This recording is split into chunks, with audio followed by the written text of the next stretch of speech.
এরকম টুকরা গাঁথনি দিয়ে কেউ কখনো ডিজাইন করবেন না। ওই যে কোবলা মারটা আছে, কোবলা মারার পরে যখন একটা তারা ঢুকেছে, তারপর দ্বিতীয় তারা ঢুকানোর পরে তারপরে ওয়াল অস্ত্রে নিচ দিয়ে উঠে গেছে।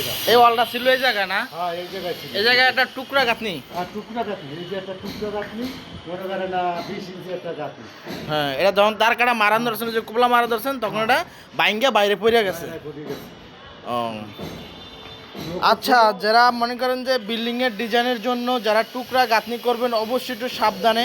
কিন্তু এই জায়গায় একটা টুকরা গাঁথনি ছিল, এই গাঁথনিটা আমরা এরকম কোবলা মারতে গেছি, এই ক্ষেত্রে এটা কিন্তু বাইরে পড়ে গেছে। আপনাদেরকে দেখাচ্ছি, এটা কিন্তু পড়ে যে টিনটা ফুটা হয়ে গেছে এবং সম্পূর্ণ ইট নিচে পড়ে গেছে।